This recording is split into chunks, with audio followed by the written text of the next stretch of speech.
And there we go. All right. So this morning, we wanted to cover off.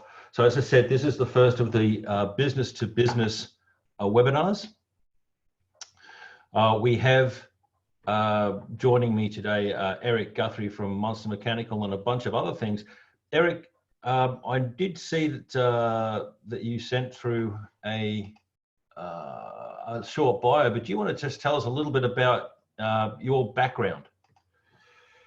I suppose I'm a tradesman by profession. I moved here in 2007 with my wife and 3 kids. A year after I landed in Australia, I started up my own business as Monster Mechanical. So that was a mechanical, electrical, plumbing company.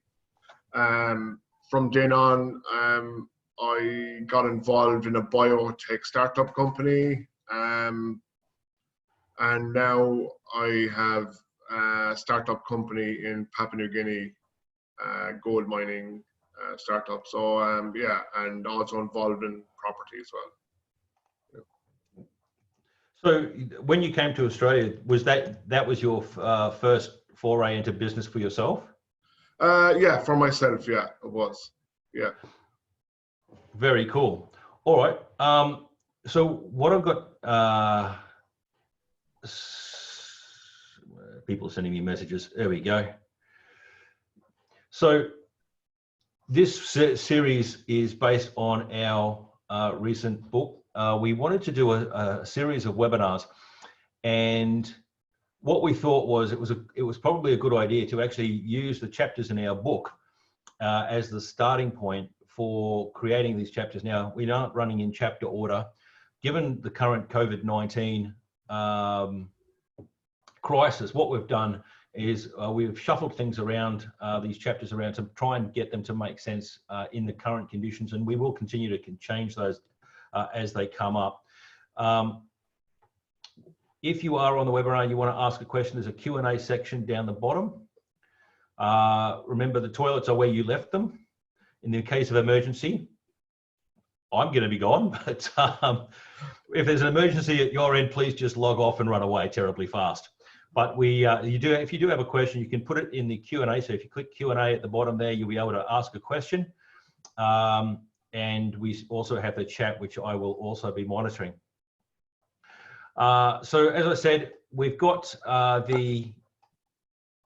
the business to business book, and really the first chapter here is the why of business. And the reason that we started with that one is because in this climate,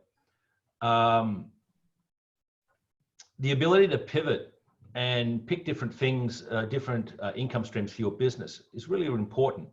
And that's sort of really why, if you know what your why of your business is, it's going to allow you to pivot, pick up different income streams, do things that still align with what your business is, or your business why is. So let's just jump straight in. Different things, there are different reasons to be in business. You could be in business for your lifestyle. So I know plenty of businesses that they're just there to make sure that the clients get service, but really they're there to create a bit of a lifestyle. So they maybe only want to work 4 days a week. Maybe they only want to work during school hours. Having your own business allows you to set your own lifestyle. The second one is probably, I'm doing this because of retirement. I'm trying to build myself a nest egg, and the only way I can see to do that in the time that I've got, if you've left it reasonably late, you haven't saved much, a business can generate far more than a wage. Would that be right, Eric? You'd agree with that, wouldn't you? Yeah, definitely. My perception of Australia before I came here was work my 8 hours a day and then go to the beach, which did not happen. That's very sad. That's very sad. It is. It is. And I suppose when you start a business up, it all depends on what focus you have. And lifestyle is great, and we all know that. But I think for the first year when I got into business, I was doing upwards of 90 hours a week. Wow. And I had a focus, I suppose, when you come here, you've got 3 kids, you rent a house, and your dream, I suppose, is to get out and get in your own house, and that was it. Like, we had a focus and a goal, I suppose, to do that, and that's what we done. Yeah. Very cool. So it is that setting up a lifestyle or setting up your retirement. Some people are in business because it's a habit. Their father was in business, their grandfather was in business. They're in business because that's just what you do. And that's fine if that's the reason that you're in business, is because that's who you are as a person, the way you've been brought up. Some people are in business for a cause. They're out to save the world. There is some cause that they need to fix. And Eric, do you have a cause business? Do you have a business that for you is a cause? I suppose I love business, right? I probably take on too much. I get involved in too much, but that's what I like. I like to drive. I cannot sit back and relax. I'm not one of those guys. It's just, yeah, I like the buzz of it all, Yeah, yeah. Glenn is telling me he had to go into business because no one would employ him. That's a perfect reason. Some people are in business for ego. There is a thing about being the boss, isn't there, Eric? Yeah, I think there is. I think, but when you're the boss, you shouldn't treat people any differently. You can be a good boss, and you can be that boss with the big stick. And you don't need to be that boss with the big stick. No. I think, if you treat people the way you want to be treated, I think you're a better businessman. Yeah, yeah. Jim Bill's dissatisfaction with corporate politics, another good reason. So the whole point of me sort of going through that list is to understand for yourselves why you got into business, and is that still the same reason? There are businesses that get into it for lifestyle and become retirement businesses. There are businesses that are habit but become cause businesses, where they find a cause and that's now their why. It's not because they used to do it. It's now because there's a burning cause that they want to solve.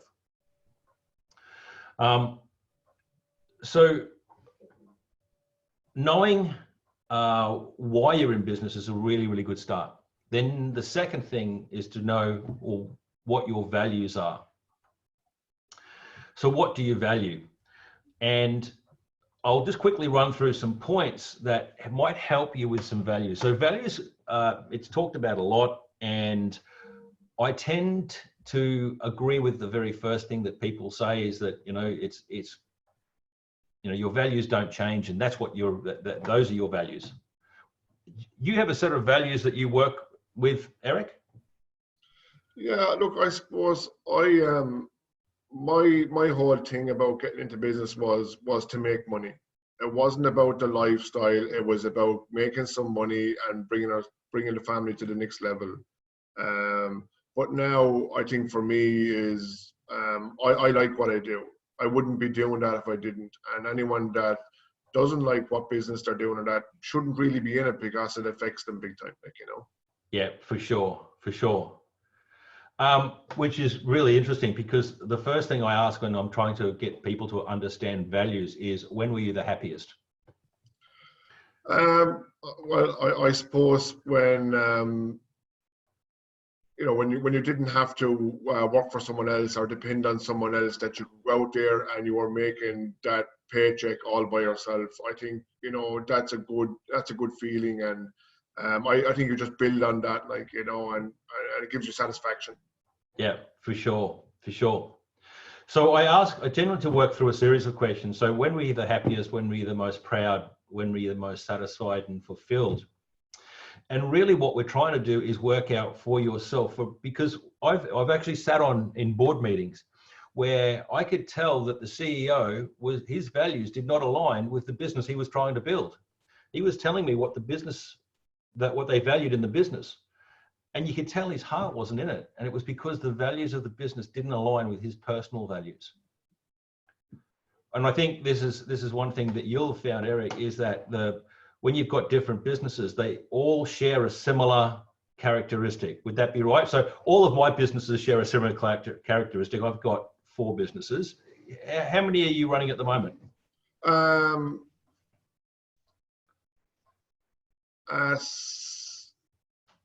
7 different businesses now. Yeah. But in the climate, like, I mean, you've got to diversify too, like, you know. Yeah. You really do. Like, I mean, we opened a laundromat back in 2016, and people were there. Well, why did you open a laundromat? Like, I mean, and it was, my wife used to go to the laundromat and it used to be packed, and she just said, oh, we should just open a laundromat sometime, like, you know, and we did, like, I mean, so, and that's been going ever since, like, I mean, and that's been another success story, but that's totally different to what I was doing, and it's been a pain sometimes, but it's diversifying, you know. I didn't realize we were both in the laundromat business. I've got one in the city. So there you go. We learn things as we go. But that's really, and Jim just asked, why would you be in multiple businesses rather than a single business? And it really is that diversification. It's why they have that multiple retail shops do so well. It's not because that every single one of them makes lots of money, but obviously that's the goal. It's that in down times in one suburb are good times in another suburb, bad times in one business are good times in another business. So I'm going to keep us moving because I'm going to try and keep us to about 30 minutes. But if we do run over, this is being recorded, so we can always come back. So then I say to determine your top 10 values and prioritize those values. So some will be more important than others. But the really interesting point that I found working with some of the best coaches in the world, and I have that opportunity writing Coaching Life magazine, is that you get to pick your top values. Now, your top 10 values generally won't change. But if you say you value truth above resilience, then you will act a certain way in every situation. But if in some instance you wanted resilience, or you wanted team building to be your number one priority, even though it usually isn't your number one value, if you wanted to put that at the top, you 100% know that you would change the way you do things. And I think, Eric, generally serial entrepreneurs, we do this just without thinking about it. You know, you start a laundromat, you have to be something slightly different for the laundromat than you need to be in a trade. Yeah, I think, like, as business people, you've got to wear many hats, and you've got many different clients that react in different ways, and you've just got to, that's a balancing act, and you've got to turn that on every time you deal with a different client, I think, you know. So that's the kind of person you need to be. You need to be thinking on different levels all the time. Yeah. And that ability to be a person who values something different. For myself, I'm not particularly detail focused. I'm very big vision, you know, tend to do that a lot. But I know at certain points I need to be the detail person. And so I actually, you know, I'm going to be detailed right now. And I know what that means. If I was a detail person, what would I do? And, I would probably ask and put all these, you know, put times against everything and put measurements against everything. And I know how to be that person when necessary, even though that's not my natural state. I think, like, I mean, it's like when you look at a job, right, and you want to price a job, and it's a $10 million job, and you look at it, and one person can spend all this time and get down to the nuts and bolts of it, and but if you're looking for a quick turnaround, you need someone to just look over that and breeze over it and say, hey, this is going to be a certain price of a job, right? Whereas this other guy might be there, he might just get into it so deep, but you mightn't have the time to do that, like, you know. So you know, you've got that type of person, and it's really useful for managing staff. I had a fellow that was an absolute gun graphic designer. He would run out 7 designs in 15 minutes. Unfortunately, the client can't decide between 7 designs. 7 designs is too many. And so what I got him to do was write a brief about the top 3 and why they were important. He had to change to be the explainer. And once he started to get that skill, even though that wasn't one of his top values, he didn't value explaining things. Once he started to value that skill, it became much easier to manage him, and he managed himself after that. He now works for the BBC doing their website, which is probably one of the biggest websites in the world. I'm very proud of him. Yeah. So once you know your values, and look, I did have a list somewhere. There's I've got a worksheet that has over 100 different values on it. And one of the things we do in a workshop is actually sit down and you go and circle the ones and start crossing off the ones you don't use. But even the ones that you don't value, even values that don't align with yourself, you know what they mean and you know how to use them. And that's the point of values, is that you can be something that you're not naturally. I think that is probably the biggest lesson from values. Not what your values are, but that you can choose to be different, have different values if you need to. We know our brains are built to mimic, and so we know what that means. So this is definitely, I would say, work out what your values are, but use that to your advantage. Clarify your vision. So a vision for your business. Each of your businesses must have its own little vision, and you must have a vision for yourself, what you want your world to be. You know, work 8 hours, go to the beach. Awesome vision. Didn't really work out that way, did it? So a vision for your business is really how you want the world to be. It has to be a dream. It should focus on success. In a vision statement, use the present tense. What you're trying to do is you're trying to say to your brain, this is how I see the world. I see every MBA student coming out and giving 1 year of their time to support 5 small businesses. That would be a vision statement. It's clear. You understand it. You understand what it's trying to do. The world is different in that respect. Have some, if you're going to do a vision statement, make sure there's some passion and emotion in it. And paint yourself a graphic mental picture of what the business you want. Now, some of these can be really, really simple. A laundromat doesn't particularly need a massive vision statement. Would you agree, Eric? Yes, sure. Ours is particularly green, and we have everything automated, and you know, we had green walls and that sort of stuff. But if you're building a trades business, then you have a different idea of what the vision would be. Yeah, look, I think when, you know, everybody has a dream, right? Everybody has a goal, and that changes all the time. Like vision, like, I mean, that just, like, you know, you plan to have a certain type of business, and you try and build it up to what it is, but you know, that could change within the 6 months or the year ahead. Like, you know, like you can only dream of different stuff. Like, but I think, you know, like the COVID-19, that changes the way people look at stuff now. You know, it's like our meetings, our weekly meetings, are they going to be done online? Yeah, probably will be. Are people going to work from home? Yes, they will. You know, it's just things change, and you got to change with them, like, to make it work. Like, I mean, so yeah, I think people's vision and where they're going to be and what they're going to do, I think that you've got to have an open mind on that, like, you know. For sure, for sure. So once you've got your vision, share your vision. This is an important point. Like, tell people about it.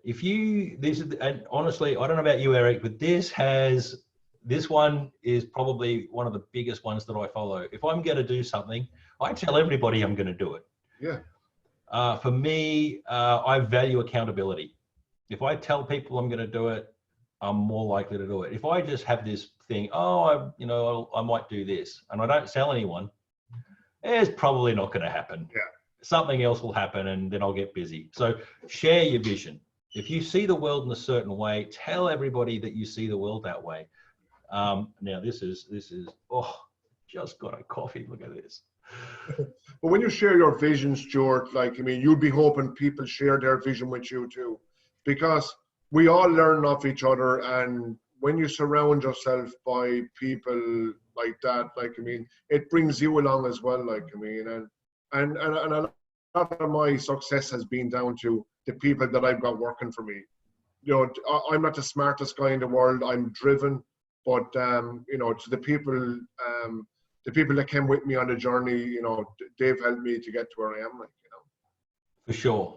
So sharing that your vision with your staff, sharing your vision with your family, share your vision at every opportunity, telling people that this is how you see the world, it opens up doors. And certainly if you've got some passion, you've got a good mental picture, you're using present tense, it becomes contagious and people will want to help you with that vision. If your vision is very flat and boring, nobody really cares, and you're not really going to get much assistance either from staff, family, friends, other business contacts. Tell everybody. Tell everybody. Tell the world. In the world, Logan Chamber of Commerce is going to be the best chamber in the world.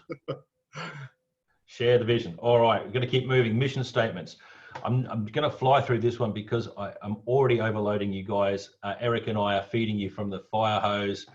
Take what I would say with every one of these business-to-business webinars, even in 30 minutes, you're going to get a lot of information, as my son would say, a shit ton.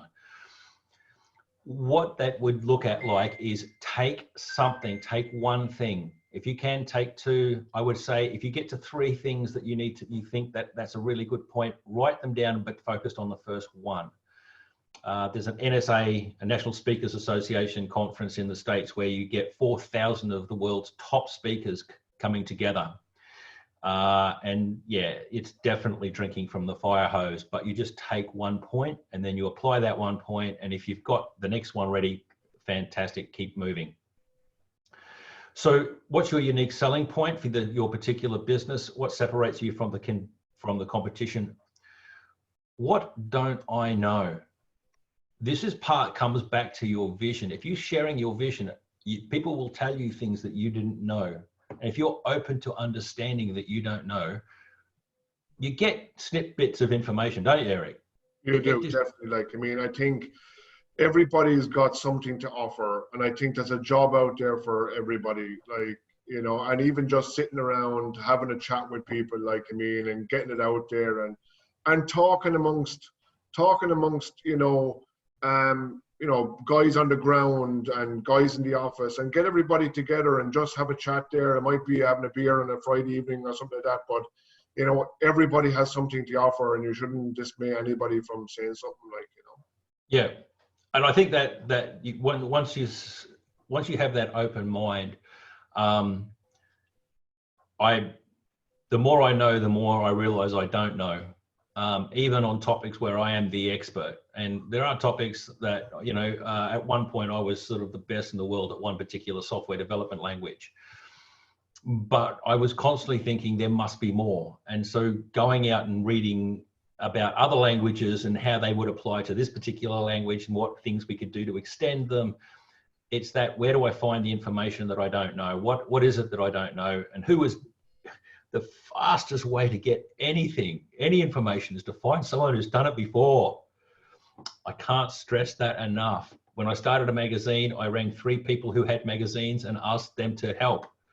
You know, if I start anything, I find the people who have done it before and I ask them, is it worthwhile and what would you do differently? I don't think I've ever had anyone turn me down or say, I'm not telling you that. Have you used that, Eric? Yeah, look, I think people that share the information there, like, I mean, you'll see the real people then, like, you know. But any person that's trying to hide something there, just, you know, they're probably insecure with their business and hate competition. But you know what? Competition is healthy, like, you know. Yeah. And if people just share some of their thoughts, yeah, I think it helps everybody. And I think there's even in very competitive industries, I get my clients to phone someone in the same industry in WA, for example. They are 100% not your competition unless they have an office in Queensland. They're not your competition, but they will share information and you can share information with them. You're now talking to someone and you're not in this alone. you are never in this alone. You've always got the Chamber of Commerce. You've always got the Office of Economic Development. You've got the Office of Small Business. There are so many people that you can lean on. But lean on your competition. Lean on people who are doing the same sort of thing. Find out their journey. If you need to pivot, find someone else who's done that sort of thing. Oh, sorry, Jim just told me pivot is a banned word. We're not allowed to use that word anymore. I totally agree. We're reimagining. If you need another income stream, find someone who's also done a different income stream and the challenges they had. It may not directly relate, but it is going to be definitely worth your time to ask someone who already knows. Google is fantastic if you know the questions. Quite often though, and Eric, you'll have found this, if you're doing something new, you actually don't even know what the questions are. Exactly. You know, Google is out there, I think, for everybody. Like, I mean, and when you come in front of a client, sometimes you might know it, but that Google will help you out pretty fast. And my thing is, I never say no. Like, I mean, there's no job too big or no job too small. And if I don't know that job, I'll go into the toilets and I look it up in Google, and I'll come back out and I know that answer. You know? Yeah. Jim just put up that it's be very, very naughty to share some information with a market competitor. Make sure that it's not about pricing or very bad things may descend upon you. No, absolutely wrong. You can share market information. You can share information about pricing. No dramas at all, because pricing is freely available. It's when you start colluding and setting your pricing and working as a group to set pricing, that's when things get nasty. Yeah, but if you talk in an open forum there, like, I mean, you're not going around the corner and asking someone for their price. But if you talk openly with everybody there and just say, you don't have to talk about the price, or you might just talk about what way something's going to be done. You know, that's not, you know, that's okay. Like, I mean, you're just talking to everybody. Everybody's involved, like, you know. Absolutely. Stuart George says that no one will do what you do like you do. Look, I couldn't agree more. I get people say, well, how will I protect my IP? And I say, well, look, if your IP is the only thing that you've got in your business, then you better start doing something else. But that being said, just because you watch Bruce Lee movies doesn't mean you can do Kung Fu. Yeah. I get people that say, oh, I've watched the leader and I can be him now. I'm like, yeah, no, that's not how this works. You watch footy games doesn't make you a footballer. All right, I'm going to keep us moving because we are getting, but find out how long does it take to learn. If you've got your information, how long does it take to learn is a really great question. Understand what you're prepared to do and what will that new knowledge give you. I'm just starting to learn MeanStack. It's another programming language. I'm using that to build on services that we already offer. I know it's going to take me a while to learn it, and I'm prepared to spend the time and actually get that under my belt. What should I be learning next? You'll see there's lots of stuff about knowledge in there. But look, always be moving. In business, look, it doesn't matter whether you're limping along, you're crawling along, or you're sprinting. Just be moving forward. Be the shark. Sharks can't stop, right? And you can't stop in your business. It doesn't mean you need to sprint all the time, because that will kill you. It just means you need to be moving forward. So have a think about where you are right now. Nobody's using the P word anymore, but everyone's like, so many businesses are reimagining where they're going. They're adding different income streams. They're looking for ways in which they can make this a real big opportunity. And look, for a lot of business, COVID-19 has been a disaster, but it's also been an opportunity to do things that we were planning to do anyway. I coach quite a number of executives from state government, and they're obviously all working from home. It was something that they'd thought about, they'd planned to do, they'd wanted to do, but never sort of got forced into it. So now they're all working from home, and they realized that actually life doesn't end. In fact, it's actually quite good. You can go and walk the dog at lunchtime. Aren't the dogs loving COVID-19? Everywhere up and down the street, there's a really happy puppy, loving their owners being home and those regular walks. Are you seeing, Eric, are you seeing this as an opportunity? Yeah, I am. whereas we would do a lot of driving to meetings, our project managers, and we would be going to the city. We could be going 2 hours out of Brisbane. But now we're just going to have those meetings over Zoom or Microsoft Teams or something like that, and it saves the traveling, and we've noticed that the meetings don't take as long because there's no chit chat going on. It's straight to the point, and yeah, I think it's the way forward. Yeah. Look, it's 8:32, so if you do need to go, please do. But we will just finish off here. Glenn told me that all the dogs now have homes. No wonder they are all happy from Animal World. Oh, Glenn from Animal World. Excellent. What's my next action? What am I prepared to sacrifice? This is a fantastic question. If you want to reimagine a part of your business, it's going to take some knowledge, some time. What are you prepared to sacrifice to do that? Are you going to give up TV for a week, a month, a year? I gave up TV. I opened 3 new businesses and got my MBA. What are you prepared to sacrifice? Who can help me move forward? And how can I jump ahead quickly? So for you, what's next? COVID-19, it is an opportunity. It is a disaster. It is both. It is the yin and yang. There are opportunities everywhere if you're prepared to talk to people, understand what you can be doing and what the world might look like coming out of this. I'm going to leave it there. Eric, have you got any final words on your why? Look, for me, I think, if businesses or if people are trying to get into business and they want to move forward, don't be afraid to reach out and ask people, because, that's how we've all got started. We've all had people to help us get started and bring us along. So you just reach out to people. Yeah. Fantastic. I couldn't agree more. Some fantastic people to reach out to are our chamber committee. There's the 29th. I love the way you segued that, Eric. That was brilliant. The chamber committee, there's some really dodgy photos there. So we're getting new photos from everybody. But look, that's the committee that we have at the moment. We have a new Facebook group. If you are connected with any of these people, jump onto our Facebook, ask them to invite you to our private Facebook group. If you're not connected with any of these people, take a screenshot of that, connect with us on Facebook, and we'll get you into that group. It's a free group, and it's a way that we're supporting people and getting them back into business. Our next webinar will be on cash flow, featuring our treasurer himself, Pat Robards. Pat's going to be talking about cash flow, and certainly in this environment, understanding your cash flow is super important. Isn't that right? Definitely, yes. Yeah. So we'll also look at the different grants that are available, and he might cover off bits and pieces. It's going to be a really important one to be on. That will be same time, same bat channel. That'll be 8 o'clock next Wednesday. And then next Tuesday night at 5:30, I think, is the Entrepreneur Series on Zoom with Griffith University. I'll be hosting that.